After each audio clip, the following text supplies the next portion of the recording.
Doctor Sreevarma ஆயுள் தரும் ஆயுர்வேதா அறுவை சிகிச்சை இல்லா குணம் ஆயுள் கால நிவாரணம். பக்கத்துல பல கோடி ரூபாய்க்கு எங்கே மில்லு இருக்குதான். எங்க சம்மந்தி ஃபேக்டரியா, அவர் எங்காச்சும் சண்டை பண்ணி விட்டுறாத. அவர் 1997 கட்டி வச்சிருக்காரு. 1900 இன்னொன்னு எங்க பையனுடைய சகலை அவர் 96 கட்டி ஓடிட்டு இருக்குது. அப்ப எங்களுக்கு அவருக்கு சம்மதம் இல்லை. 20 வருஷம் கழிச்சு தான் என் பையனுக்கு கல்யாணம் பண்ண. அந்த சொத்தை பரவாயில்ல சொல்லு, அப்பதான் கடன் கொடுப்பான். கடன் கொடுக்குறவங்க கூட இப்பெல்லாம் எடப்பாடி பழனிசாமிக்கு பணம் கேட்டால் கொடுக்க மாட்டேங்கிறான். இந்த ஃபேக்டரி இன்னும் 2 ஃபேக்டரி சேர்த்து சொல்லு, நல்லா இருக்கு. ஏன்னா நமக்கு அப்பதாங்க பெருமை. ஏதாவது ஒரு 4 பேர் கடன் வாங்கி கட்சிக்காரன் கொடுக்கணும்ல. நீ ஓட்டு வீட்டுல இருந்து எப்படி பங்களா கட்டின? கோபிச்செட்டிப்பாளையம் தெரியுமில்ல? 30 ஏக்கரால் எப்படி காலேஜ் வந்தது? கதிர் காலேஜ் எப்படி வந்தது?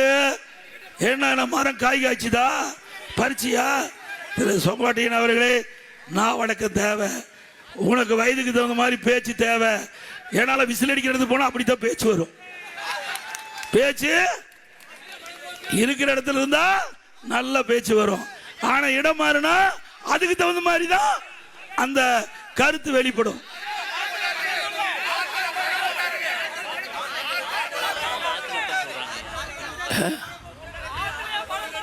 ஆமா, பணம் பிடிக்க வந்து ஆத்துல விட்டுட்டாங்கிறாங்க. அவ்வளவு பணம் மிஞ்சி போய் கிடக்குது. ஆனா ஒருத்தருக்கு ஒரு பைசா தர மாட்டார்.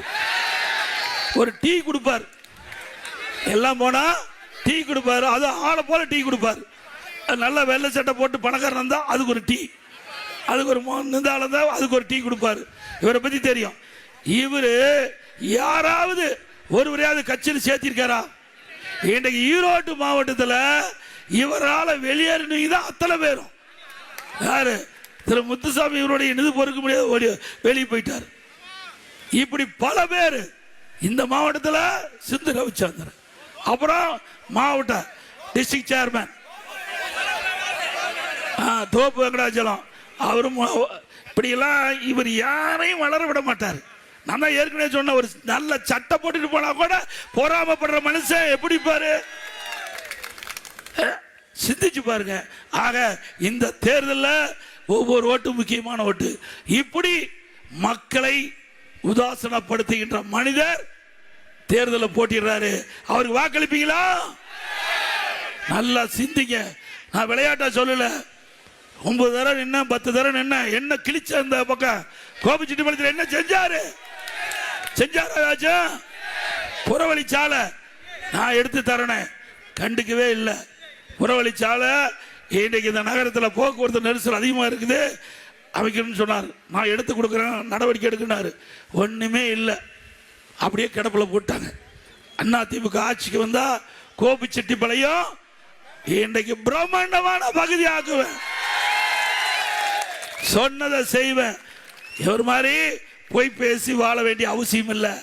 அப்புறம் பணக்காரனை பார்த்தா தான் பேசுவார், சாதாரண ஆளை பார்த்தா பேச மாட்டார். நான் எப்போ போனாலும் பார்ப்பேன், எனக்கு அவரு தெரியும் இவரு தெரியுமா, இங்க இருக்குன்னு சொல்ல மாட்டார். கோபிச்செட்டிப்பாளையம் தொகுதியில் இருக்கிறவங்க சொல்ல மாட்டார். எனக்கு கோயம்புத்தூர் அந்த பணக்காரன், திருப்பூர்ல அந்த பணக்காரன், அப்படின்னு தான் சொல்லுவார். ஆனா இவர் ஓட்டு போட்டு தேர்ந்தெடுத்த மக்கள் ஓட்டுக்காக கஷ்டப்பட்ட பொறுப்பாளரை பத்தி வாயே திறக்க மாட்டார். திறந்திருக்காரா? ஒரு நாளாவது உங்களை புகழ்ந்து பேசியிருக்காரா? என்னுடைய பகுதியில் கட்சிக்காக உழைக்கின்றவங்க பல முறை சேர்மன் ஆகியிருக்காங்க. நான் வந்து தலையிடுறதே கிடையாது. ஒரு பிரஸ் கவுன்சிலர் கூட நான் தலையிட மாட்டேன், அவகிட்டே ஒப்படைச்சிருவேன். ஒண்டிச்சாலும் நகரச்சாலும் அவையிலே ஒப்படைச்சிருவேன். நீங்களே பாருங்க, இது உங்க கட்சி, இது உங்களுடைய கட்சி. எனக்கு பொதுச்செயலாளர் பதவி கொடுத்துருக்காங்க, என்னுடைய பதவியை நான் பார்க்குறேன். ஒன்றிச்சா பதவி ஒன்றிச்சா பாருங்க, நகரச்செயலாளர் நகரச்சா பாருங்க, பேரூராட்சி மாவட்ட சார்பணி பொறுப்பாளர் அவருடைய பதவி பாருங்க அப்படின்னு சுதந்திரமாக விட்டுக்கிறேன். அது மட்டும் இல்லை, எங்களுடைய சேலம் மாவட்டம் முழுவதும் 11 இடம் 10 இடத்துல நான் ஜெயிச்சு கொடுத்தேன். முன்னால அந்தியூர் கொடுத்தேன். அந்தியூர் இவர் ரெக்கமெண்டேஷன் தான் கொடுத்தேன். 1000 ஓட்டில் தோத்து போயிட்டான். போய் பார்த்தியா, ஓட்டு கேட்டியா? ஏன்னா நீ போனவே இருக்கிற ஓட்டு போயிடும். நீ போய் தலை காட்டினாவே போடுற ஓட்டு போட மாட்டாங்க. அப்படி ஈரோட்டில் நான் தான் சூறப்பிள்ளைங்கிற. ஈரோட்டில் இந்த மாவட்டத்தில் நீங்க தானே அதிக நாள் மந்திரியா இருந்தீங்க. எத்தனை தொகுதி கடந்த முறை ஜெயிச்சு கொடுத்தீங்க? எத்தனை தொகுதி ஜெயிச்சு கொடுத்த நீ? இன்னைக்கு அங்க டவுன்ல எல்லாமே அவுட். சிந்திச்சு பாருங்க. இதே அண்ணா திமுக எங்களுடைய சேலம் மாவட்டம் 11 தொகுதியில் 10 தொகுதி 2021ஆம் ஆண்டு ஜெயிச்சு கொடுத்தோம். இப்ப சொல்றேன், எப்போதும் 2026 அண்ணா திமுக 11க்கு 10 இடத்துல நான் ஜெயிக்கிறோம். உங்களால உன் தொகுதியை நீ ஜெயிக்க முடியுமான்னு பாரு. இது சொங்காட்டையன் அவர்களே, உங்க தொகுதியை நீ ஜெயிக்க முடியான்னு பாரு. சொங்காட்டையா, விளையாட்டு நினைக்காத. உனக்கெல்லாம் மரியாதை கொடுத்து பிரயோஜனமே இல்லை. மரியாதை கொடுக்க வேணுமா? மரியாதை கொடுக்க தகுந்தாளா? என்னைக்கு சிறுமியா பேச ஆரம்பிச்சியோ அன்னைக்கு அப்படி செல்வாக்கு இழந்துட்டார்ல. ஆக வேண்டுமென்றே திட்டமிட்டு நீ அரசியல் ரீதியா பேசினா பதில் சொல்ல தயார். அதை விட்டுட்டு தனிப்பட்ட முறையில் பேசினா நிறைய இருக்குதுங்க. டிவியில போட்டு விட்டுருவேன்.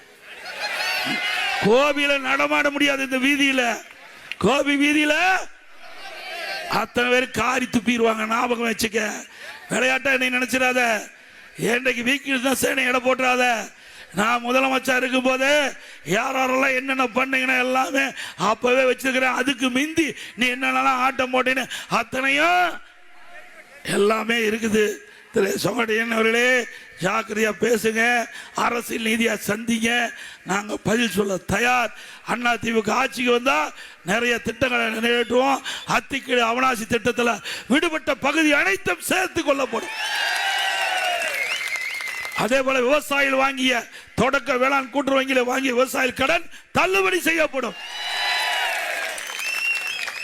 நிறைய திட்டங்களை நிறைவேற்றுகிறோம். மீண்டும் அம்மா ஆட்சி வளர்ந்தவுடன் தேவையான திட்டங்களை நிறைவேற்றுவோம். நீங்க எப்ப வேணாலும் நேரடியாக நீ வந்து பார்க்கலாம்.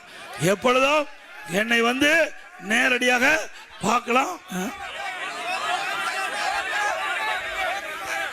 ஆக அண்ணா திமுக என்பது ஒரு வலிமையான இயக்கம்.